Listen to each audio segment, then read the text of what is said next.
ഇന്നിവിടെ മഴയും വെയിലും ഒക്കെ കൂടി ഒരു കാലാവസ്ഥയായിരുന്നേ. വെറുതെ പുറത്ത് പോയപ്പോൾ നാരങ്ങ കണ്ടു. എന്നാൽ പിന്നെ കുറച്ച് മേടിച്ച് അച്ചാറിടാലോ എന്ന് ആലോചിച്ച്. അപ്പോൾ നമുക്കിന്ന് ഈന്തപ്പഴവും നാരങ്ങയും കൂടെ ഉള്ള ഒരു അച്ചാർ ഉണ്ടാക്കാം കേട്ടോ. അതിനുവേണ്ടി ഞാൻ കുറച്ചധികം വെളുത്തുള്ളി എടുത്തിട്ടുണ്ടേ. അപ്പോൾ നമുക്ക് വെളുത്തുള്ളി തൊലിയൊക്കെ കളഞ്ഞൊന്ന് റെഡിയാക്കി എടുക്കാം. പിന്നെ ഞാൻ ഒരു കഷ്ണം ഇഞ്ചി എടുത്തിട്ടുണ്ടേ.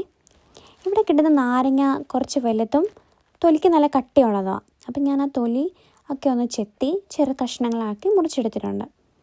ചെറിയ നാരങ്ങയും കിട്ടും കേട്ടോ, പക്ഷെ ഞാൻ വലിയ നാരങ്ങ വെച്ചിട്ടാണ് ഇവിടെ അച്ചാറിടാറ്. അപ്പോൾ നമുക്ക് നാരങ്ങ എടുത്ത് കുറച്ച് ഉപ്പൊക്കെ ചേർത്ത് ഒരു അരമണിക്കൂർ, മിനിമം ഒരു അരമണിക്കൂറെങ്കിലും ഇതുപോലെ പുരട്ടി വയ്ക്കാം. ഇങ്ങനെ വയ്ക്കുമ്പോഴേ നാരങ്ങയ്ക്കകത്തൊന്ന് നന്നായിട്ട് വെള്ളം ഇറങ്ങി വരുവേ. പിന്നെ ഞാൻ ഒരു കാര്യം പറയാൻ മറന്നുപോയി, ഞാനിതിൻ്റെ കുരു സെപ്പറേറ്റ് ചെയ്ത് മാറ്റിയിട്ടുണ്ടേ. കുരു ചേർത്താൽ കഴിക്കും, അപ്പം കുരു എടുത്ത് മാറ്റി വെക്കണം കേട്ടോ.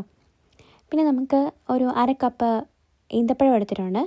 ഞാനതിനകത്ത് ആവശ്യത്തിന് വിനാഗിരി ചേർത്ത് കുറച്ച് നേരം സോക്ക് ചെയ്ത് വെക്കുന്നുണ്ട്. ഞാനിവിടെ എടുത്തിരിക്കുന്ന വിനാഗിരി ഒന്ന് ചെറുതായിട്ടൊന്ന് ചൂടാക്കിയതാണേ. ഒരുപാട് തിളപ്പിച്ചതല്ല, ഒന്ന് ചെറുതായിട്ട് ചൂടായിട്ടാണ് കേട്ടോ ഈ ഈന്തപ്പഴത്തിനകത്ത് ഒഴിച്ച് വെക്കുന്നത്. ഇനി നമുക്ക് ഈ ഇഞ്ചിയും വെളുത്തുള്ളിയൊക്കെ ഒന്ന് നീളത്തിൽ അരിഞ്ഞ് വയ്ക്കാം. അപ്പോൾ ഞാനെല്ലാം ഒന്ന് നീളത്തിൽ അരിഞ്ഞ് എടുത്ത് വെച്ചിട്ടുണ്ട്. കൂടുതൽ കുറച്ച് വറ്റൽമുളകും പച്ചമുളകും കൂടെ എടുത്തിട്ടുണ്ട്. ഇനി നമുക്ക് സ്റ്റൗ ഓണാക്കി പാൻ ചൂടാകുമ്പോഴേക്കും കടുക് പൊട്ടിക്കാം കേട്ടോ. കടുക് നന്നായിട്ട് പൊട്ടി വരുമ്പോഴേക്കും ഞാനൊരു 1/2 ടീസ്പൂൺ ഉലുവ ചേർത്തിട്ടുണ്ട്. അത് നന്നായിട്ട് പൊട്ടി വരട്ടെ. പിന്നെ നമുക്ക് അരിഞ്ഞു വെച്ചിരിക്കുന്ന ഇഞ്ചിയും വെളുത്തുള്ളിയും പച്ചമുളകും വറ്റൽമുളകും ഒക്കെ ഒന്ന് വഴറ്റിയെടുക്കാം. അത് ഏകദേശം നന്നായിട്ടൊന്ന് വഴറ്റി കിട്ടണേ. ഒരു ഗോൾഡൻ ബ്രൗൺ കളറൊക്കെ ആകുമ്പോഴേക്കും നമുക്ക് കുറച്ച് കറിവേപ്പിലയും കൂടെ ചേർത്ത് വഴറ്റിയെടുക്കാം കേട്ടോ. നന്നായിട്ട് വഴഞ്ഞു വന്നിട്ടുണ്ടേ. ഇനി നമുക്ക് 1/2 ടീസ്പൂൺ മഞ്ഞൾപ്പൊടി ചേർക്കാം. പിന്നെ ആവശ്യത്തിന് മുളക് പൊടി. ഞാനിവിടെ കാശ്മീരി ചില്ലി പൗഡറാണ് ചേർക്കുന്നത്. അപ്പം നമ്മളുടെ എരിവ് അനുസരിച്ച് ചേർത്താൽ മതി. കാരണം നമ്മൾ ഓൾറെഡി പച്ചമുളകും വറ്റൽമുളകും ഇട്ടിട്ടുണ്ട്.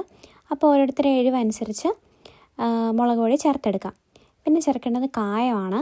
കായവും നന്നായിട്ടൊന്ന് ഇളക്കി എല്ലാം ഒന്ന് മൂത്ത് വരുമ്പോഴേക്കും നമുക്ക് നമ്മൾ ഉപ്പ് പുരട്ടി വെച്ചിരിക്കുന്ന നാരങ്ങ ചേർത്ത് കൊടുക്കാവേ.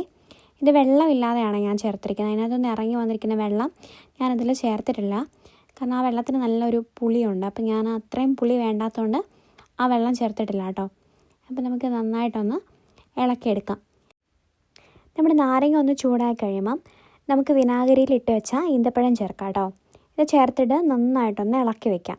എന്നിട്ട് ഒരു 10 മിനിറ്റ് ഒന്ന് മൂടി വയ്ക്കാം.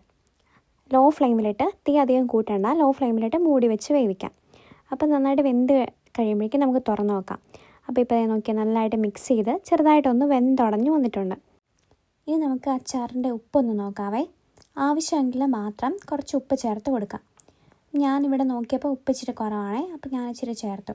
അപ്പോൾ നിങ്ങൾ ഉപ്പ് നോക്കിയിട്ട് മാത്രം ഉപ്പ് ചേർത്ത് കൊടുത്താൽ മതിയാവും.